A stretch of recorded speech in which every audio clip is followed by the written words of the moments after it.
Welcome to a quick discussion of Sonic Frontiers. As the first new 3D Sonic game in 5 years, there are a lot of hopes and concerns for this game, so I want to share my overall thoughts.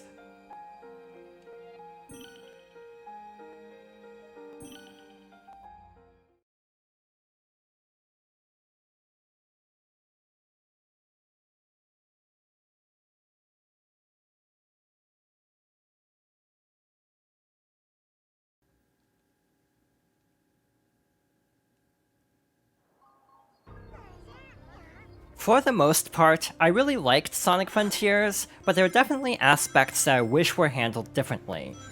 This is the first attempt at an open-world Sonic game, or as the developers call it, an open-zone Sonic game, which I actually think is a really good description.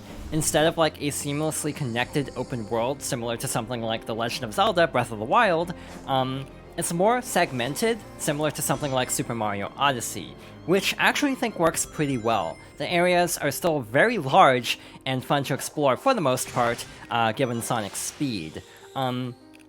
Sonic plays somewhat similarly to in the Boost games, but does have multiple changes, so he can still boost, but unlike in the Boost games, he can't go through enemies, so it actually makes certain stages a lot more difficult, and you have to rely on other techniques like the homing attack to deal with enemies, which definitely makes it a little bit more interesting, but also a little bit frustrating in some cases where it doesn't feel like it was designed around this particular change. Sonic also retains moves like the Stomp, which he can actually chain up to 3 times. He still has like the Quick Step, which also works well as a mid-air dodge. He also has a parry now. There's no penalty for simply holding it, so it's very easy to parry things. And he also has like the double jump from recent games, and also the drop dash from Mania. In general, I feel like the controls are pretty okay, but definitely feel a little bit stiff, especially if you use the default settings. In the options menu, you can go through like the settings including top speed, acceleration, turn speed, and so on, and kind of customize Sonic's handling to your liking, and I definitely recommend trying that. In addition, at the beginning when you start the game, you're presented with the choice of high speed or action style. I recommend high speed because basically action style defaults Sonic's run speed very low, which is not the best thing in my opinion. And also there are actually difficulty options, so there's easy, normal, and hard. I would recommend playing on the hardest difficulty if you want to see everything this game has to offer, because there is actually some story content that is locked to hard mode, but be aware that it is actually very difficult compared to in normal mode for the additional content. So yeah, in general, Sonic's controls are fine, but they do feel a little bit stiff at times. Specifically, my biggest issue is momentum. So for example, if you're boosting and then let go of everything, Sonic will just kind of stop instantaneously, and it's really jarring at first. It gives you a lot of control, but definitely feels a little bit unnatural and takes some getting used to. Sonic, similar to like other recent games, also has issues with air control, where I feel like the double jump is relied on too much, because for example, after hitting a spring, you lose a lot of air control, and you basically have to double jump to regain air control, and I find that a little bit clunky, but once you get used to it, it's not bad. So there's also another type of stage in addition to the open zone, the cyberspace levels.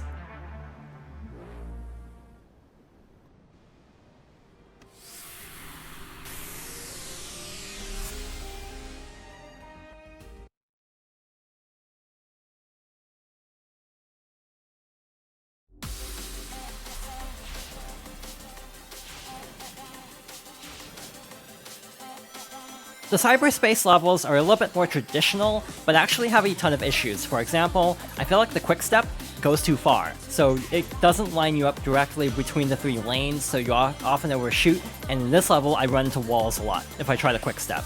In addition to that, the physics are actually using a preset that is not affected by the options menu, so the overall control sensitivity feels really off in these levels. And in addition to that, most of the levels are actually reused in some way or another. They're either reusing themes from past games, mainly Generations, or they're actually taking direct level layouts from older games. Like this is Sky Sanctuary visually from Generations, but it's actually the 3D sections of Windmill Isle from Sonic Unleashed. So yeah, there are original stages and one original theme, but yeah, for the most part the cyberspace stages lack originality, but in my opinion, they are still kind of fun to go through for like S ranks and the red rings.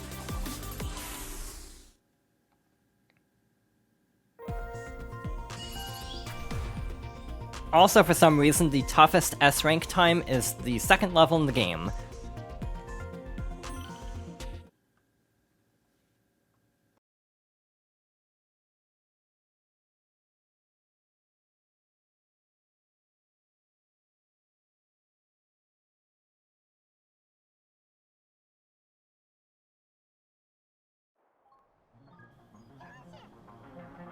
So while it's a bummer that the cyberspace stages do reuse level layouts, yeah, my biggest issue is actually with the control sensitivity. The open world areas definitely feel a lot better in terms of like control, and I kind of wish you could affect the settings in those stages as well.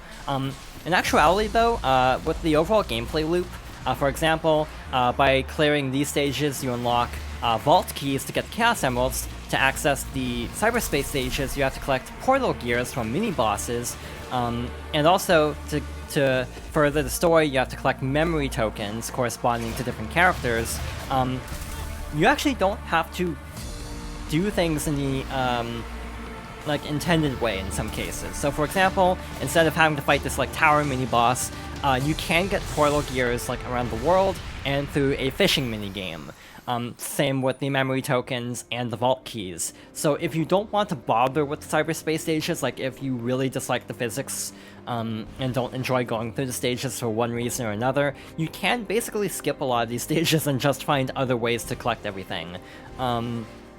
So yeah, the overall structure is somewhat fluid in that regard and gives you some flexibility, which is kind of nice, but also another issue I actually have with the fishing itself is fine, but there's actually a lot of like lore tied to the fishing minigame. Like unlocking lore is often tied to collectibles you find there, which I actually think is odd because it actually explains a lot about like a story and context. So I wish that was more like available in the main story. Also, some of the mini bosses, like the one in the distance, are actually really difficult to fight. By the end of the game, especially as the enemies were getting more difficult, I basically elected to not fight a lot of the bosses and simply fish instead. So yeah, that was definitely a case where, for the most part, I actually didn't rely on fishing too much, but by the end I was definitely burning out, so I fished for the remaining memory tokens. We also picked up a red seed. These are used to upgrade attack. There are also blue seeds for defense. And we also have these little like rock creatures called Cocos that can be collected and returned to a Coco Elder who can upgrade Sonic's max rings and top speed. Unfortunately, the top speed upgrade, to my knowledge, does not actually affect the cyberspace stages either. Also, with the attack and defense upgrades, those can actually be done like cumulatively. Like if you have enough to get multiple level ups, you'll just max out the stats as much as you can, basically. So yeah, like if you have enough seeds for like 5 attack ups, then you will get all 5 levels at once.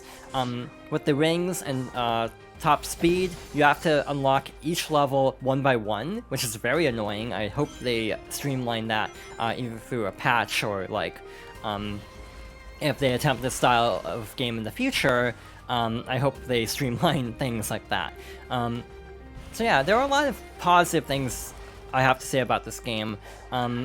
One interesting thing is you have these little missions here, like this is a time trial, you hit the hourglass and then race to the top of the tower in this case. Doing so actually creates like platforms or rails that make it easier to access other parts of the world.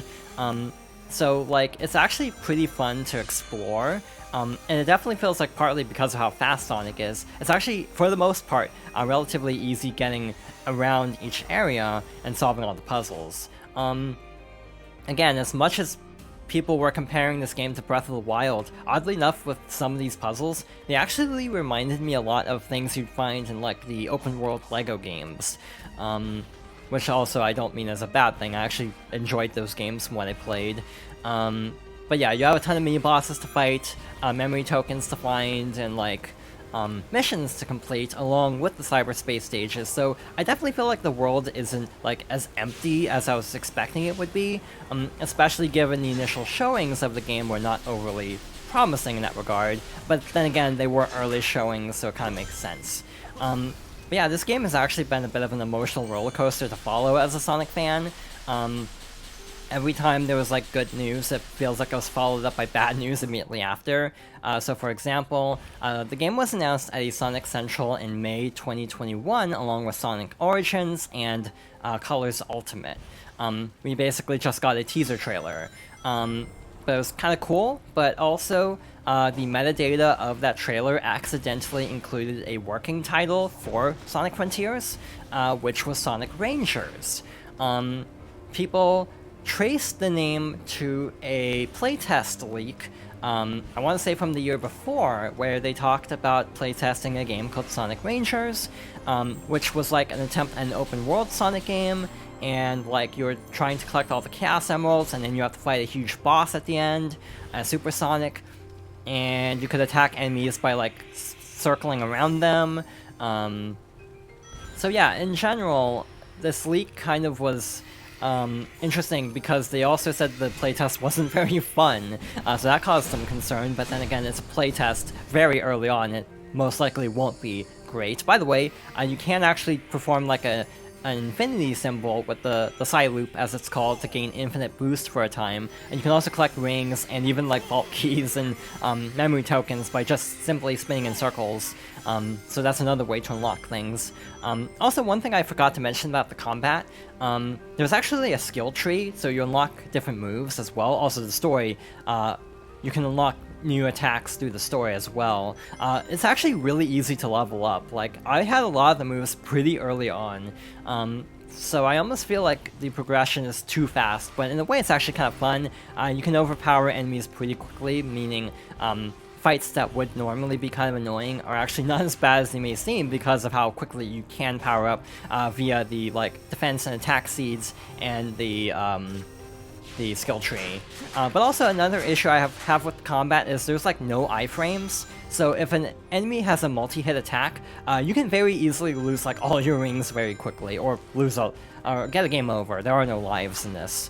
So yeah, that initial showing was just a teaser trailer. I think the next official showing was actually at the Game Awards, which was basically like an environmental trailer, which didn't really show much about the actual gameplay, just showed this initial starting island, basically. I want to say the first gameplay reveal was in June 2020, where a ton of gameplay footage was released, and honestly looked pretty rough because of just how empty everything felt, and also the gameplay itself that was provided by Sega did not look the most fun because of like not really showing the game in the best light, like simply walking around these areas and not like necessarily showing like the actual gameplay loop and like showing what you're supposed to do in the world. So yeah, the initial showing was not great. By the end of June, we started getting like actual trailers, like story trailers and everything, that definitely were more promising, and also very promising was the announcement that Ian Flynn from the Sonic IDW comics would be writing this game. Even with how mixed a lot of the responses were to the actual gameplay footage, people were very excited that Ian Flynn would at least put out a very quality Sonic story, so at least it would be like an Unleashed situation where even if some of the gameplay wasn't spectacular, at least the story would probably be like the best Sonic story we've had since like Unleashed. And I would say this is probably my favorite Sonic story since the adventure games. The tone is a lot more serious. Like, Sonic is still a little bit quippy in character, not as like overabundantly quippy like in colors through forces. All the other characters are also very in character in a way that we haven't really seen since games like Unleashed or even the adventure games. There are a lot of callbacks and Easter eggs that I think longtime Sonic fans will enjoy. Sonic fans of all eras will, I hope, appreciate a lot of the references. Some are fairly vague, actually, and I actually really liked how subtle a lot of the callbacks are. They're not overly in your face, which I almost feel like was a problem with Sonic Forces bringing back Chaos, was it was too overt, and also they didn't do anything with the callbacks. While in this game, they actually try to they call back when it's relevant, which I actually really like. The voice direction is also very different. For example, it's some of the same cast from Sonic Colors, Roger Craig Smith as Sonic, but Roger Craig Smith in particular is delivering a very different performance. His Sonic voice is a lot deeper this time. It actually reminds me of a skit in Sonic Boom, where he breaks the fourth wall and uses his actual voice. That's kind of what Sonic actually sounds like in this game. And I don't dislike it, but it's definitely jarring if you're not expecting it, and if you're really used to how he's voiced Sonic in other games. But yeah, I don't dislike the voice direction, it's just very different, and it is a little bit, jarring at first. The music is also very somber in the open world. As we heard earlier, the cyberspace music is more like EDM, techno, which is definitely fitting for the, cyberspace stages.